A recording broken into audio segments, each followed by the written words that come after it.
Hey guys, this is Nick with Nick Does DGI, and welcome back to my channel. It's the beginning of a new month, which means it's time to tally up all the dividends received in my M1 Finance account for March of 2021. I'm so excited to share the grand total with you all because we are breaking records left and right.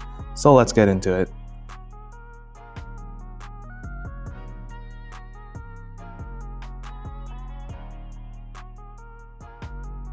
Truth be told, I'll admit that I took a break from checking my account during this past month.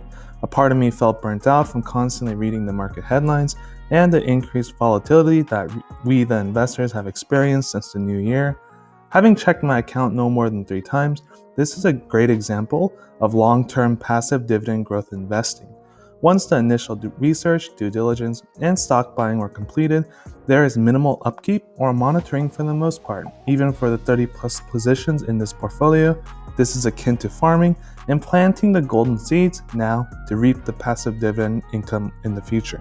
As of this time of recording, the Nick Does DJI portfolio is sitting around $13,642 and some change.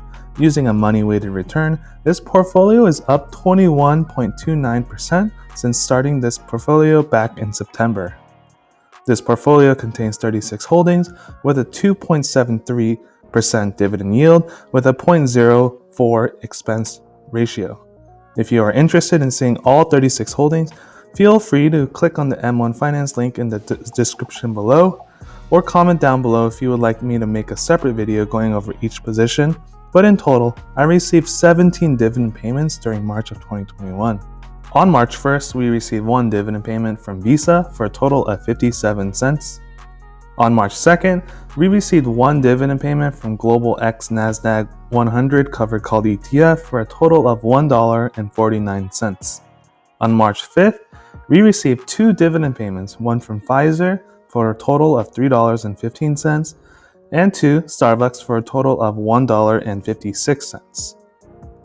On March 8th, we received 1 dividend payment from Amgen for a total of $2.68. On March 9th, we received 1 dividend payment from Johnson & Johnson for a total of $2.20. On March 10th, we received 1 dividend payment from Target for a total of $1.26. On March 11th, we received 2 dividend payments, one from Microsoft for a total of $1.11 and 2 Prudential Financial for a total of $3.42. On March 12th, we received 1 dividend payment from 3M for a total of $2.95. On March 15th, we received 2 dividend payments, one from McDonald's for a total of $2.19 and 2 Realty Income for a total of $2.32. On March 17th, we received 1 dividend payment from Northrop Grumman for a total of $1.77. On March 26th, we received 3 dividend payments, one from Lockheed Martin for a total of $2.79, 2 from Bank of America for a total of $1.98, and 3 from the Nationwide Risk Managed Income ETF for a total of $1.01. On March 30th, we received 1 dividend payment from Global X Nasdaq 100 covered call ETF for a total of $1.57. Lastly, on March 31st, we received 1 dividend payment from PepsiCo for a total of $2.99. In total, these 17 dividend payments earned me at $37.01 in passive dividend income for just owning these blue chip companies and funds. Imagine that. This $37 could finally pay for one of my home utility bills or for a week's worth of gas. This is the first time in my account that we have made over $20 in dividend in a given month. As we start to accumulate and let the snowball effect rolling, we will soon see $50 a month in dividend, then $75, then $100, and so forth. We are seeing the effects of compound interest right before our eyes. During the last 3 months of 2020, including October, November, and December, this portfolio earned me $26.82 in dividends. Contrast that to the whopping $74.17 earned during the first 3 months of 2021. Our dividend per work hour metric, which if you don't recall, is a metric I came up with to calculate what my dividends would earn me if this would have been a standard 40 hours a week job. And my dividend per work hour was 20 cents, a noticeable improvement from 13 cents a month prior in February.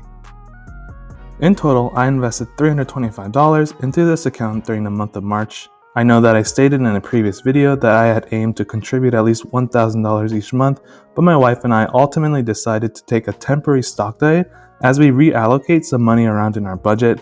I will make a separate video next week explaining why, and we're excited to share some good news. While these monthly dividend update videos might seem repetitive, I enjoy documenting the dividend growth process and helps me see the incremental gains in this portfolio. I expect for this 2021 red trend to continue skyrocketing off the charts in the months to come.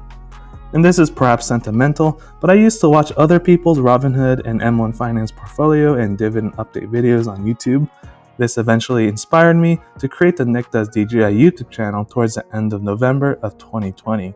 Initially created to document my own dividend growth investing journey, I'm now on a mission to create an all-encompassing platform where I can share my knowledge about personal finance, stocks, investing, and real estate. And I thank all my viewers for the support. Please note that this video is not intended as financial advice, nor am I a financial advisor. Past performance is no guarantee of future results, and please take the information with a grain of salt.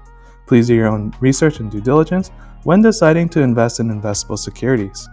If you found this video helpful, please consider clicking the like button and subscribing to my channel. Hit the bell notification to receive an alert on the latest video. The YouTube algorithm likes these sorts of engagement and helps my channel gets noticed.